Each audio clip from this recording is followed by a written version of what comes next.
আসসালামু আলাইকুম গাইস, দেখুন অনেক লোক এখানে বসে আছে এবং শুয়ে আছে। সারা রাত এভাবে শুয়ে থাকে। দালালের খপ্পরে পরে আসছে। নাই তাদের কোনো কাজ কাম, নাই তাদের কোনো বাসা, নাই তাদের কোনো খাবার, কোনো ব্যবস্থা।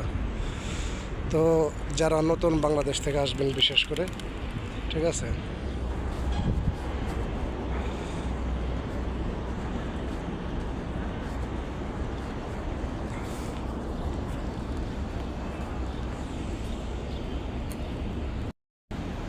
যারা নতুন করে আসবেন এরকম ভিডিওগুলো দেখে সবাই সতর্ক হবেন। ঠিক আছে, দেখেন অনেক মহিলারাও আছে এখানে, অতএব সবাই সাবধানতা অবলম্বন করবেন। ঠিক আছে, কোনো বাসা নেই, কারোর কোনো বাসা নেই, খাবারের কোনো ব্যবস্থা নেই। ঠিক আছে, নতুন করে যারা আসবেন তারা বিশেষ করে ভিডিওগুলো দেখবেন, দেখে শুনে বুঝে যাচাই বাছাই করে তারপর আসবেন। ঠিক আছে, ওকে গাইস, সবাই ভালো থাকবেন, সুস্থ থাকবেন।